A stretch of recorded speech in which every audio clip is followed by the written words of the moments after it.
Today, we are delighted to have Mr. La with us again, and we would like to talk to him about ship-to-air missiles.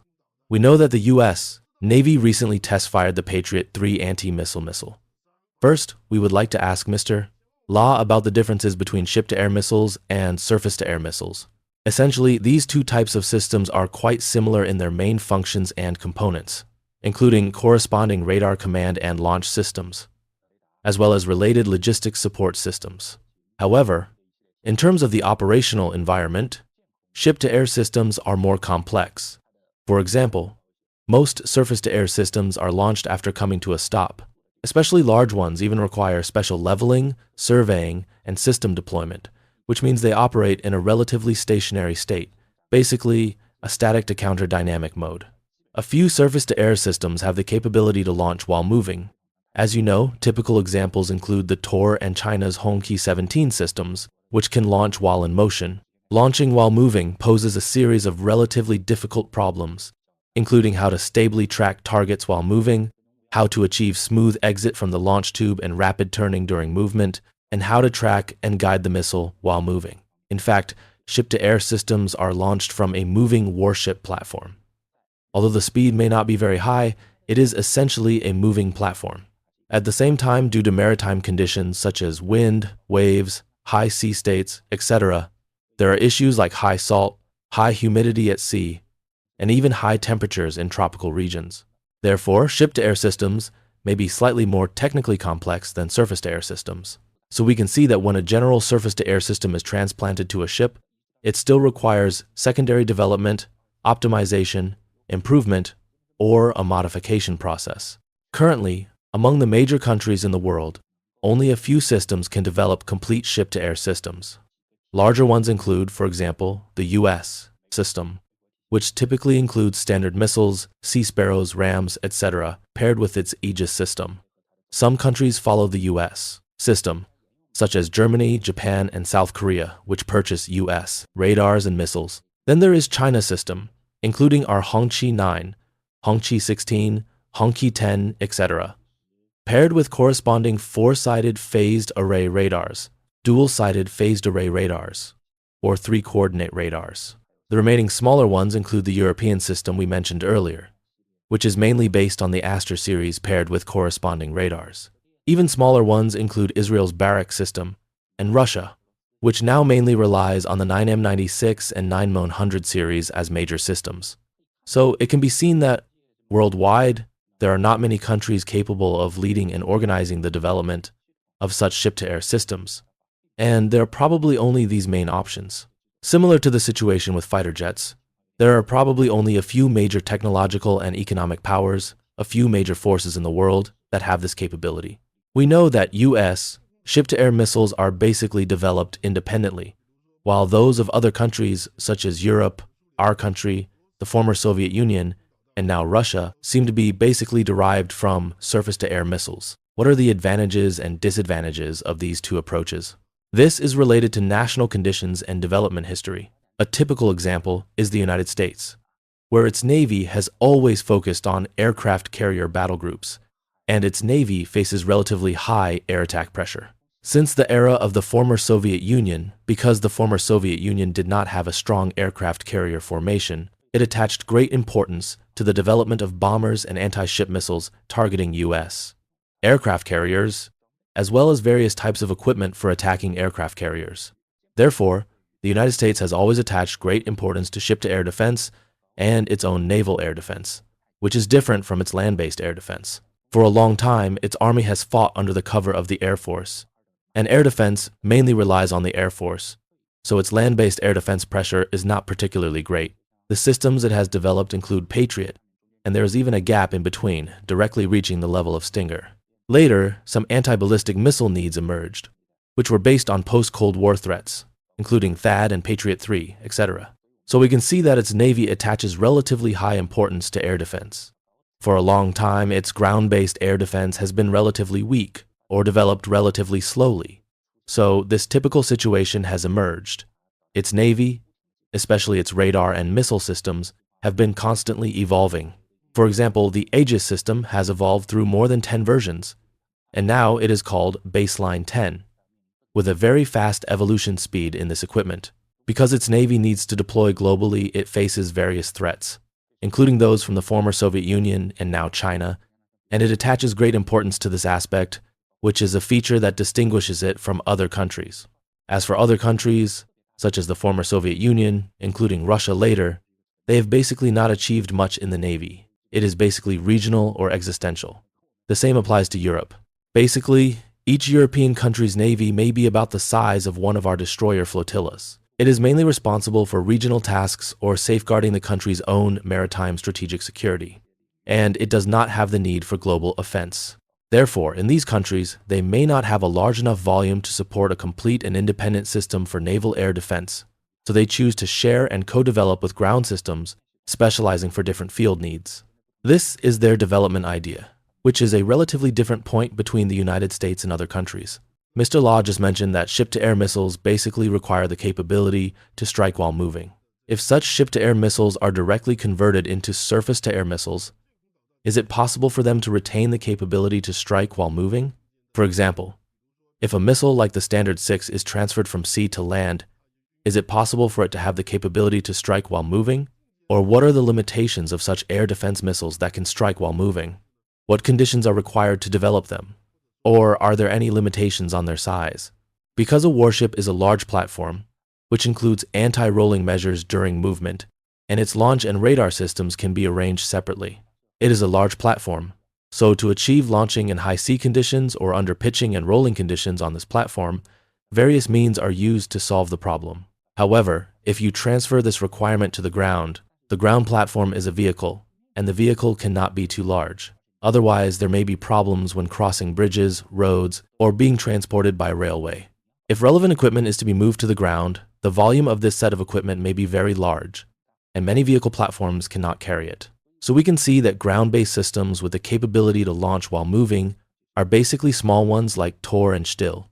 Few large air defense missile systems can achieve launching while moving. After all, if corresponding servo mechanisms, including dual gyroscopes, are arranged on the platform, the size and weight of the entire platform will be difficult to control. So another point is that on the ground, there are more cases of point air defense. For accompanying field air defense, the air attack pressure it may face is not necessarily as great as that of point air defense.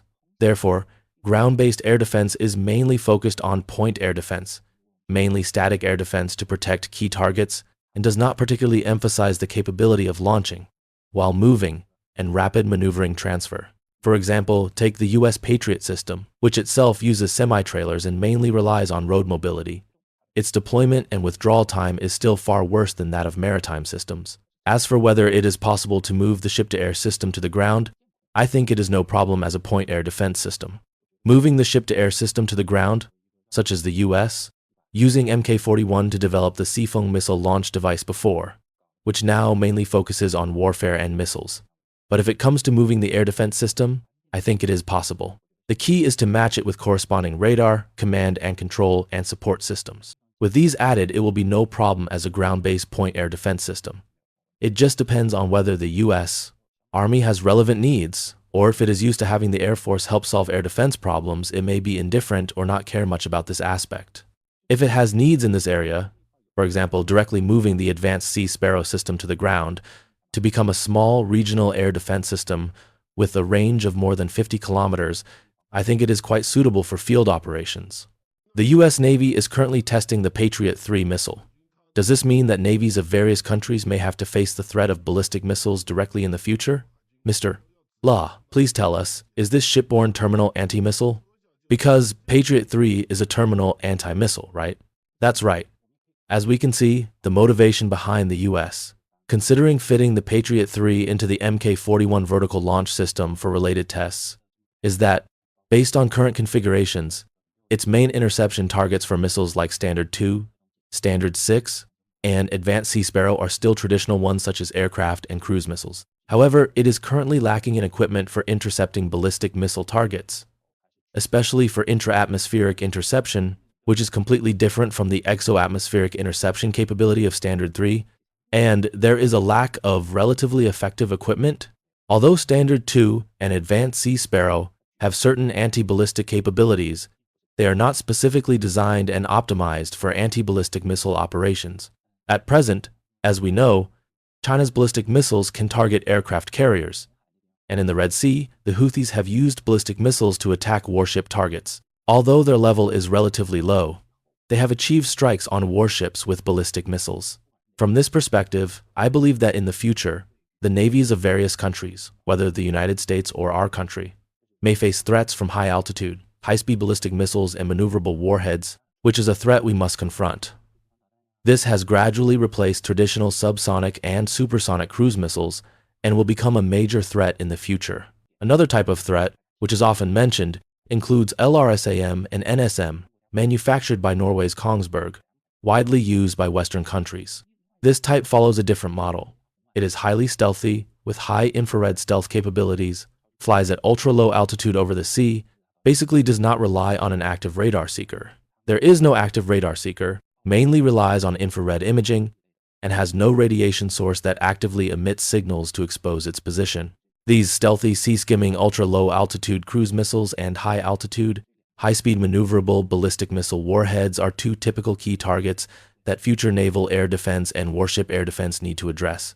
Threats such as high-altitude, high-speed bombers or supersonic, subsonic anti-ship missiles from the Cold War era and late Cold War period, although they still have a large stockpile, are relatively less threatening to handle due to long-term research. Therefore, the two new major threat directions and the previous traditional threat directions are all issues to be considered in the future. As for the U.S., attempt to fit the Patriot 3 into the Mk-41 vertical launch system for shipborne launch, this was part of a previous U.S. Navy project, which I remember was called Shipboard Agile Ballistic Missile Defense, probably an acronym.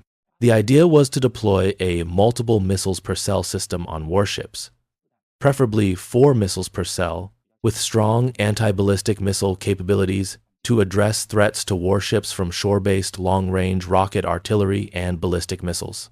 From previous tests, Lockheed Martin successfully launched the Patriot 3 from the Mk-41 vertical launch system, but it may still be far from meeting the U.S. Navy's multiple missiles per cell requirement due to the limitations of the original aerodynamic layout. Modifying the missile to achieve multiple missiles per cell may require significant work. I believe that achieving 2 or 4 missiles per cell will require considerable time and financial investment. This will depend on coordination with the military industry. As we know, especially in recent years, although U.S. military-industrial enterprises can deliver results, their production efficiency and costs have increased significantly. Such a project may require billions of dollars, likely $1 or $2 billion to complete. Therefore, the final approach they will take to solve this project's problems remains to be seen. Do you think the United States will deploy the THAAD system on warships? We know that the interception altitude of Patriot 3 is between 20 and 30 kilometers, and the number of interception waves is limited. In contrast, THAAD's interception altitude seems to reach 150 kilometers, enabling multiple waves of ballistic missile interception. Do you think the United States will deploy such large anti-missile missiles like THAAD, capable of intercepting at an altitude of 150 kilometers, on warships in the future? Or is it unnecessary? For a long time, the U.S. Navy's equipment has been dominated by Raytheon, which is somewhat similar to a specific system. Therefore, judging from the current development trend, the most likely solution for intercepting high-altitude, high-speed ballistic missile targets within the atmosphere may be to continue improving the Standard 6. In fact, we know that there is currently an under-development variant of the Standard 6, the Standard 6 Bone B, which is a quite important model for the U.S. Navy. The differences between this model and previous ones include, for example, the diameter of the second-stage missile body being further increased to 533 millimeters, the same as the first stage, resulting in an aerodynamic layout similar to the Hongshi 9, which has a uniform thickness from top to bottom. Adjustments to the strake-wing aerodynamic layout are also expected, although no images have been released yet. The overall interception altitude should be expanded to nearly 150 kilometers or more, possibly around 160 kilometers, giving it a certain capability to intercept at high altitudes within the atmosphere and even a small amount of exoatmospheric interception capability. The use of this equipment further enhances the ability to intercept high-altitude, high-speed ballistic missile targets. Additionally, upgrades are currently being made to the Standard 2, with the Standard 2 B3C upgrade replacing the semi-active radar seeker with an active radar seeker to enable more target channels. For the advanced Sea Sparrow ESSM, the Block B2 upgrade also replaces the semi-active radar seeker with an active seeker, adds data link relay, thickens the missile body, increases rocket engine thrust, and achieves higher maneuverability. Through these methods, the overall capability to intercept ballistic missile targets is improved, which is part of their comprehensive consideration. As for the possibility of deploying THAAD on warships, I think it is unlikely. First, THAAD was originally designed as an Army anti-missile system. Second, its application level is relatively high. As seen in several exercises, it is deployed with large radars for target guidance and often cooperates with the sea-based Standard 3 B2A, where the Standard 3 B2A performs exoatmospheric interception and THAAD intercepts at the edge and upper layers of the atmosphere. Due to its high-level application, using it for fleet air and missile defense may be overkill. Instead, improved variants like the Standard 6 Bone B, which simultaneously have both air defense and anti-ballistic missile capabilities and higher operational flexibility, are likely the future development direction for their fleet. The progress of the previously discussed project to use Patriot 3 on warships remains to be seen, and whether the project will ultimately succeed is uncertain.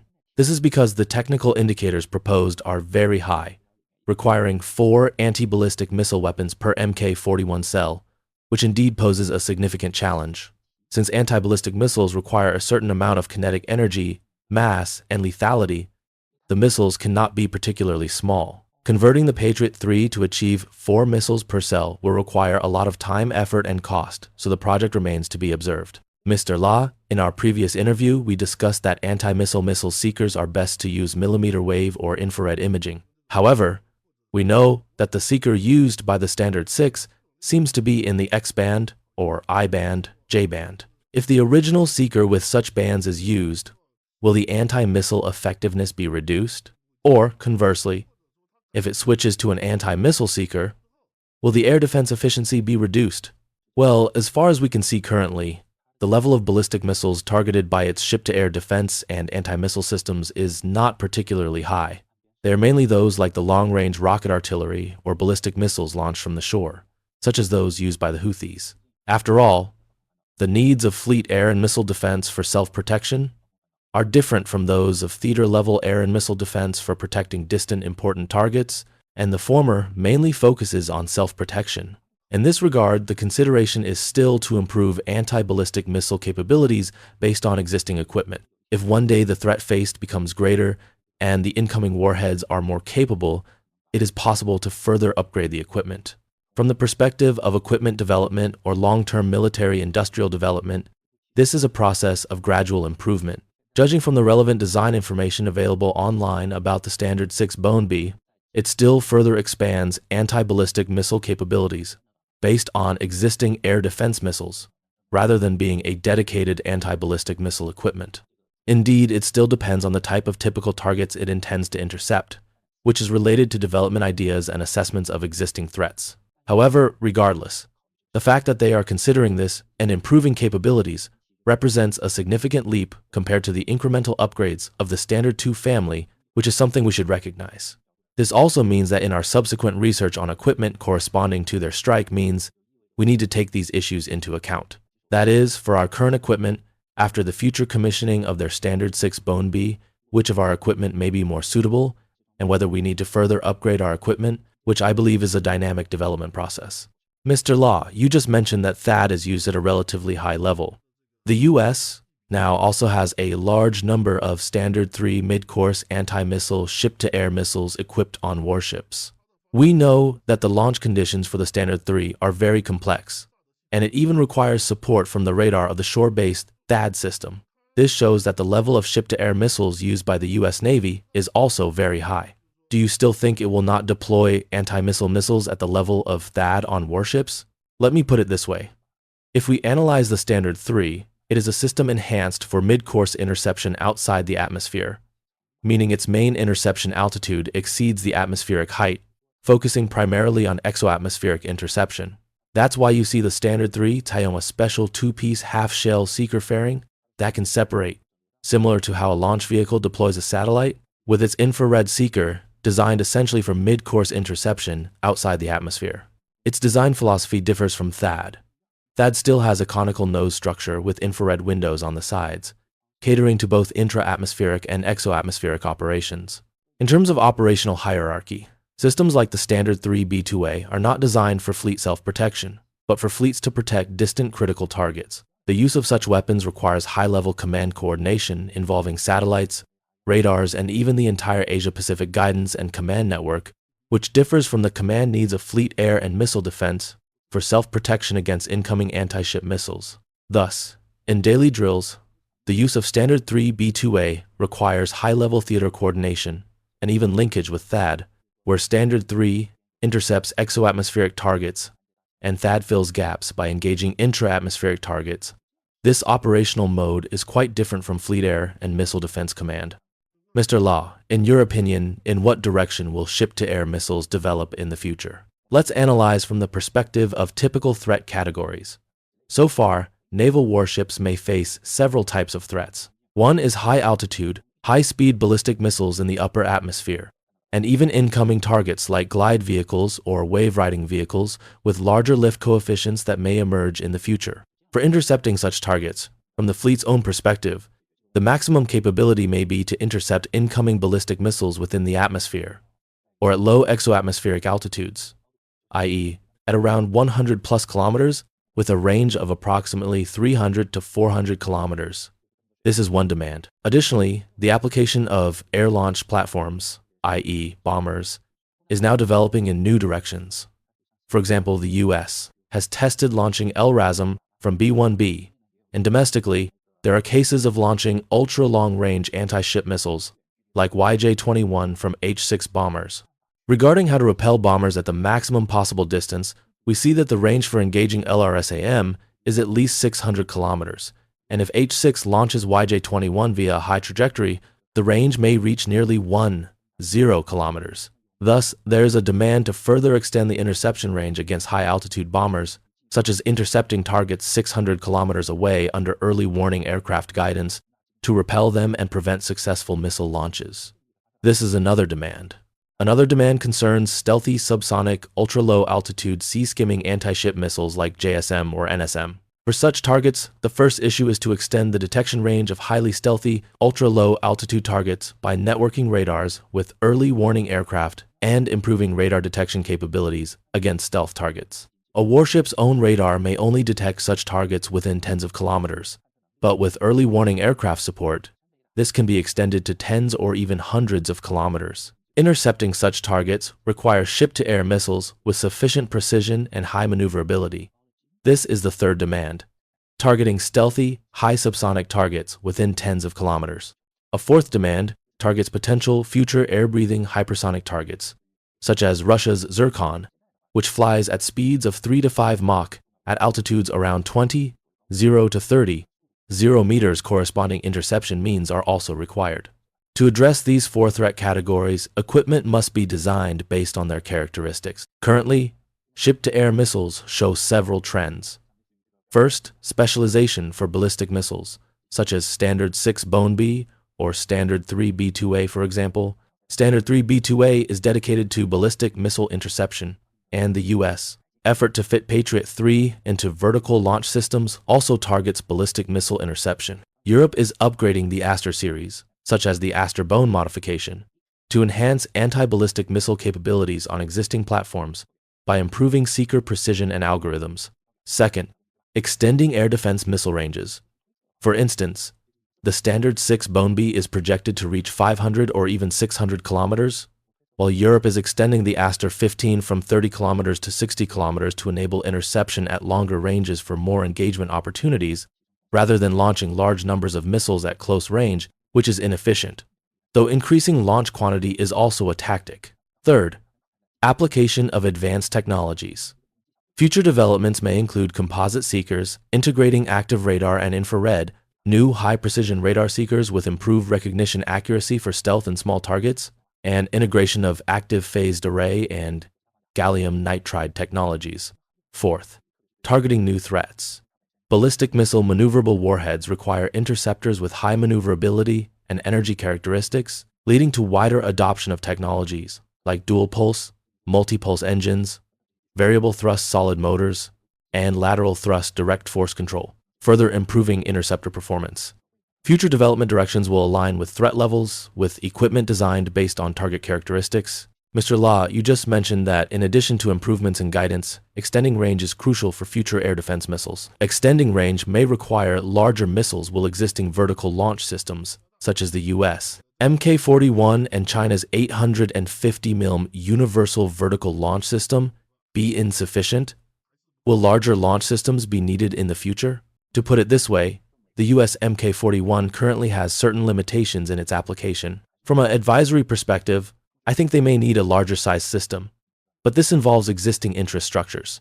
Changing vertical launch specifications would require redesigning warships, greater R&D, and lead to incompatibility with existing missiles, so they may not pursue it. At least there's no sign of progress yet, which is a challenge. From China's perspective, the 850 mm vertical launch system was designed with some margin. In the future, by adopting technologies like composite material airframes, high-energy propellants, and dual-pulse, multi-pulse engines, achieving a range of 400 to 600 kilometers from the 850 mm launch system should be feasible, though it depends on technology maturity and cost control.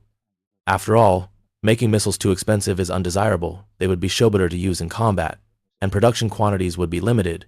Thus, it can only be said that China has better forward-looking design with greater margin potential.